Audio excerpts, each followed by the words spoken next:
ఆదిత్యాయ సోమాయ మంగళాయ బుధాయ చ గురుశుక్ర శనిభ్యశ్చ రాహువే కేతువే నమః.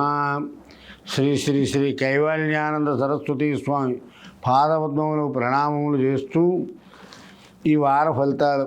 కుంభరాశి ధనిష్ట 3-4 పాదాలు, శతభిషం 1, 2, 3, 4 పాదాలు, పూర్వభాద్ర 1, 2, 3 పాదాలు.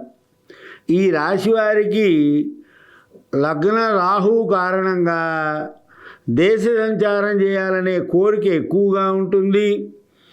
అనవసరమైన ఖర్చు, ఆ ఖర్చు వలన ద్రవ్య నష్టం, పనులు ఎందు త్రిప్పట, పాప చింతన, ఆరోగ్య బాధ, అందరితోనూ కలహాలే వస్తాయి.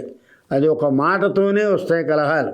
అయితే మనోచాంచల్యం, మానసిక అశాంతి, ఇతరులను నమ్మకపోవడం, స్వయంగా తానే కార్యాలు చేసుకోవాలి అనుకోవటం వల్ల ఆ పనులన్నీ చెడగొట్టుకోవడం జరుగుతూ ఉంటుంది.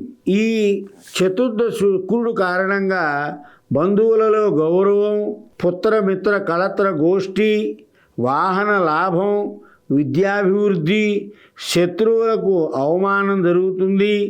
ద్రవ్యలాభము, ఐశ్వర్యము, స్వకార్యసిద్ధి, ఉద్యోగస్తులకు స్థాయి పెరగడం, మనోధైర్యం, విద్యతే వినోదం, పేరు ప్రతిష్టలు పెరుగుతాయి. మనోధైర్యం ఎక్కువగా ఉంటుంది. ప్రయత్న కార్యసిద్ధి, శత్రువులపై జయము, ఇవన్నీ కూడా ఈ చతుర్థ శుక్రుడు వల్ల చాలా బాగుంటుంది. సోదరుల ద్వారా అపవాదులు పాలవుతారు. సోదరులతో కుటుంబ కలహాలేస్తాయి. తెలియని శరీర బాధ, నేత్ర సంబంధమైన బాధతో ఎక్కువగా ఉంటుంది.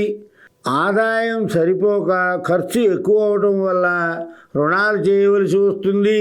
అయితే లేనిపోయిన మనస్పర్ధలు ఏర్పడతాయి ఇంటి వాళ్ళతో. విధి నిర్వహణలో కూడా ఇబ్బందులు ఎదురవుతూ ఉంటాయి. నూతన ఉద్యోగ వ్యాపార ప్రయత్నాలన్నీ కూడా ఫలిస్తాయి. విదేశీ ప్రయాణాలు చేయాలనుకున్న వారు, విదేశీ విద్య చదువుకోవాలనుకున్న వారికి ఆ ఫలితాలు సఫలీకృతం అవుతాయి. రాజకీయ సాంఘిక కార్యక్రమాల్లో పాల్గొనేవారు తోటివారితో జాగ్రత్తగా ఉండాలి, లేకపోతే అవమానాల పాలవుతారు. అందువల్ల ధనిష్ట నక్షత్రం 3, 4 పాదాల వారు లలితా సహస్రనామ స్తోత్రాన్ని పారాయణ చేయండి. శతభిషం 1, 2, 3, 4 పాదాల వారు కనకదారా స్తోత్రాన్ని పారాయణ చేయండి. పూర్వభాద్ర 1, 2, 3 పాదాల వారు లక్ష్మీ కవచాన్ని పారాయణ చేస్తే అంతా మంచే జరుగుతుంది.